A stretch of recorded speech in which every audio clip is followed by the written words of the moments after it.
Hello, I'm Steve Ellis, a reference associate here at the Boyle County Public Library in beautiful downtown Danville, Kentucky.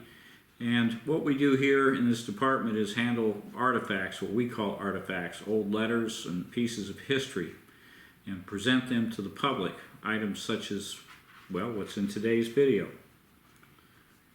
On March 16th in 1852, a father sat down to pen a letter to his son, never dreaming that his letters would be preserved and studied in libraries across the country. But then again, not every father was James G. Birney fighting slavery.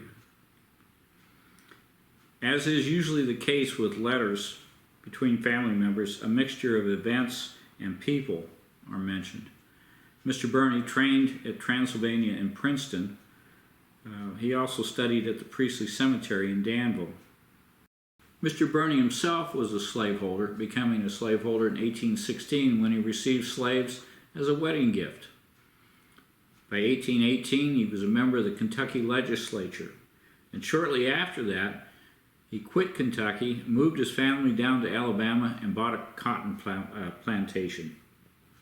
And he served in the first Alabama state legislature under the Constitution of 1819, where he would help to get inserted to the Constitution a piece of the Kentucky Constitution, empowering the General Assembly to emancipate slaves by making compensation to the owners and to prohibit the bringing of slaves into the state for sale. As an outspoken critic of Andrew Jackson, he called for his fellow slaveholders to support the gradual emancipation and end of slavery. In 1823, he found he was no planter, partly because he forbade the use of the lash, and he returned to being an attorney. In 1826, he made a public profession of God and joined the Presbyterian Church. It was in 1830 when he was called upon by the state of Alabama to find 5 teachers for a female seminary that he began to travel extensively. And upon returning to his home, he went back through Kentucky and met with Henry Clay, urging him to back him on gradual emancipation, which Mr. Clay did not. By 1833, he'd moved his family back to Kentucky, and he had lectured across the South for a gradual end to slavery and the colonization of the former slaves to Africa. By 1834, he began to endorse an immediate end to slavery and freed his own slaves. He also began to publish an anti-slavery newspaper here in Danville. It didn't go well. Crowds came up, they threatened the publisher, they threatened him, the publisher fled, and so did Mr. Birney. No one was willing to assist him. Well, let's get to this letter. Now, this letter is written to his son, David Birney. David Birney was in Philadelphia and would later go on to be a general in the Union Army and die in 1863. David Birney was the fellow that kind of kept the family accounts, if you will.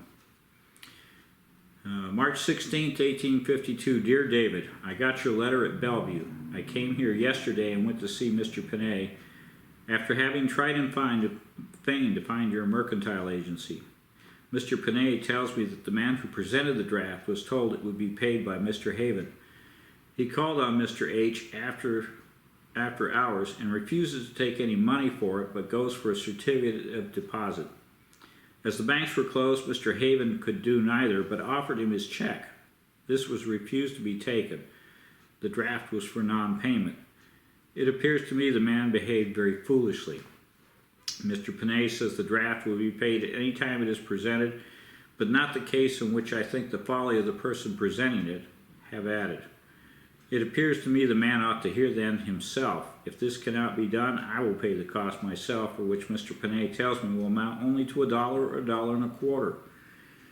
Any plan then will be to have the draft collected. Not being able to find the mercantile agency, I do not know about my package you may have left there for Dion. If you wish to lend me one, you will have to send it to me at Petersboro or Rochester. My love to all. We are all on well as usual. Inform Mrs. Smith, Mr. Miller, at Mr. Wells. We all calculate going to Albany. Your affectionate father, James G. Birney. Now this letter today is framed between two pieces of glass, and we display it from time to time. We put it out in our display cases for the public to see.